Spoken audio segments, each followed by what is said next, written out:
On 12 January, the central government sent a proposal for amendments to the IAS cadre rules to all state governments. These proposed amendments have become extremely controversial. They're largely being seen as an attempt to sort of dilute the federal character of IAS and IPS services in the country. And like everything civil services, this issue is also extremely complicated and it's extremely technical. And while a lot has been said and written about it, in this episode of Yes Mantriji, we really try to break down the issue and see what really is at stake, what is being talked about.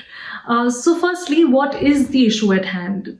Very simply put, the issue at hand is the central deputation of IAS and IPS officers and who gets to decide the state government or the central government where an officer concerned serves at a particular time. And more importantly, what happens to the officer when there is a disagreement between the state government and the central government over their deputation.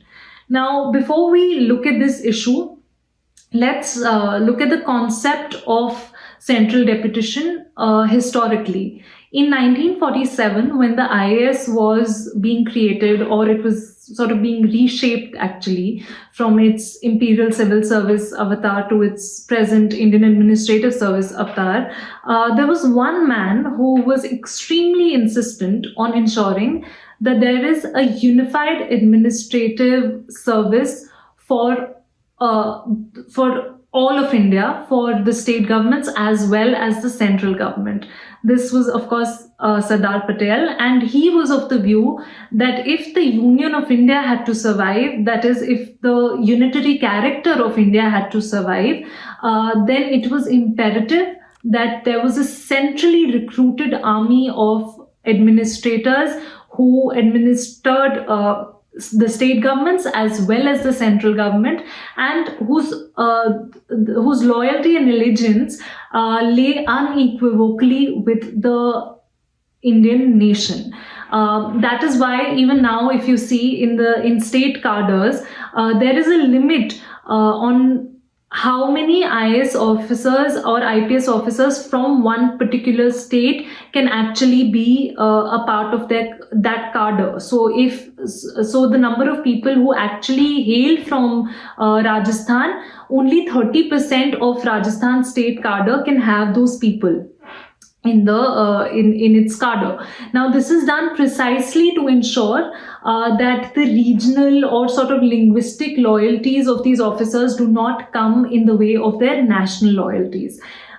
Even in the 1940s, this sort of attempt to have a unified administrative service was opposed by different states, by some states, and which in fact wanted that there should instead be they should have their own provincial civil services and not the IAS or IPS.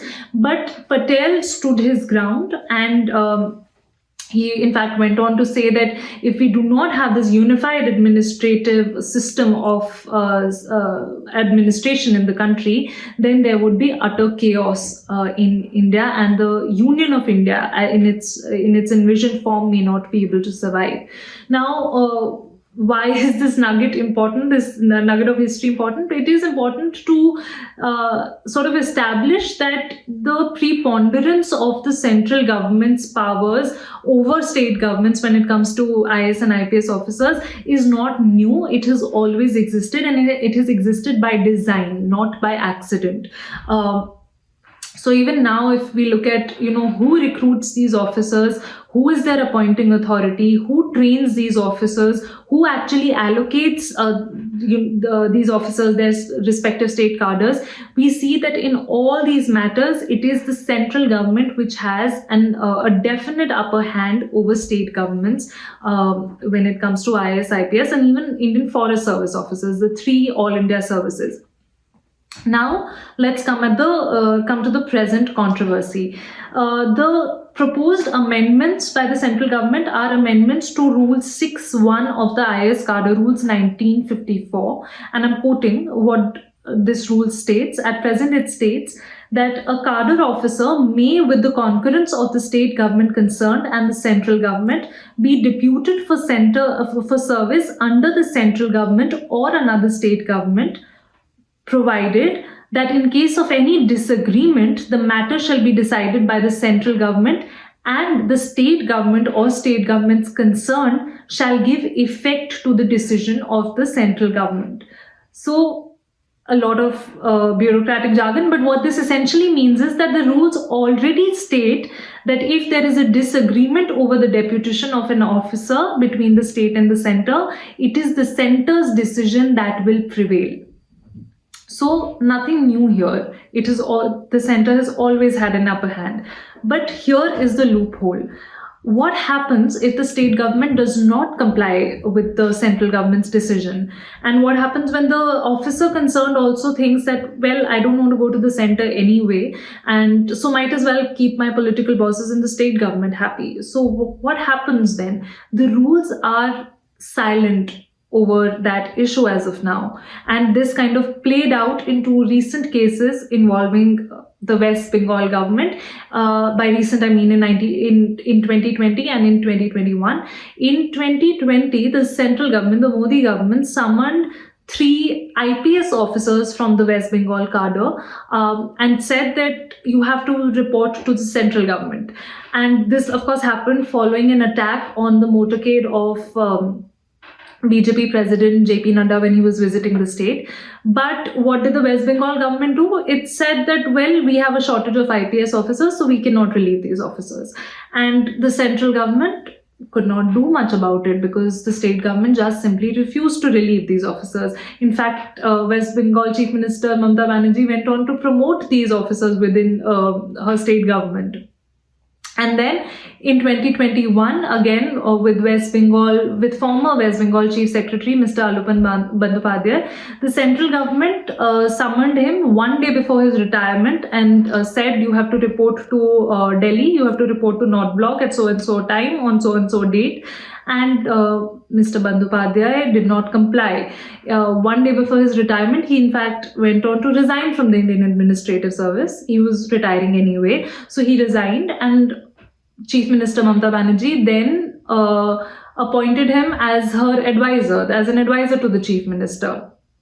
And again, while the central government has been trying to initiate disciplinary proceedings against Mr. Bandyopadhyay, there is nothing much that they have been able to do because he's not even in the IAS now. He's retired from the service and he continues to serve as in the capacity of an advisor to the Chief Minister. So the message from these two instances was very clear that the central government may enjoy and in fact does enjoy de jure powers over IAS and IPS officers, but it is the state governments which enjoy de facto powers over these officers. Now, this arrangement has very evidently not gone down well with the central government, and it is this loophole that the Modi government is trying to sort of plug through these two amendments. Let us look at the two major amendments that have been proposed. There have been 4 proposed amendments, but let's look at the 2 major ones. One, they have said that in case of any disagreement over the deputation of the officer, the state government or state governments concerned shall give effect to the decision of the central government within a specified time. So what this basically means is that on the pretext of a disagreement between the state and the center, the state government cannot indefinitely sit on the decision of the central government. It not only has to comply with the center's decision, it also has to now do so within a specified time. And the second amendment is that if this does not happen, the officer, that is if the state government does not relieve the officer shall stand relieved from the cadre from the date as may be specified by the central government. So automatically the officer will cease to be reporting to the state government if the central government so desires.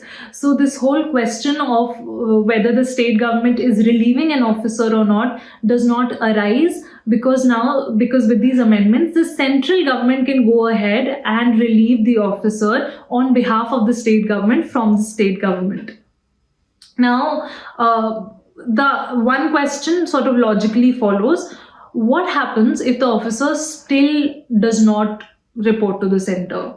One, the officer will be left without a posting because the officer is already relieved from the state government, and if they do not join the central government, then for all practical purposes, they do not have a job. They are left without a posting. So this will have a direct bearing on the career of the civil servant concerned. Two, the center can then go on and take disciplinary action against the officer concerned. And here another technicality is important. According to the IAS rules, the central government cannot initiate disciplinary action or disciplinary proceedings against an officer who is posted in a state. But if these amendments are passed, then the officer concerned will cease to be posted in the state, which will automatically open up the possibility of the center going ahead and taking disciplinary action against this officer. So again, it will have a direct bearing on the career of the civil servant concerned.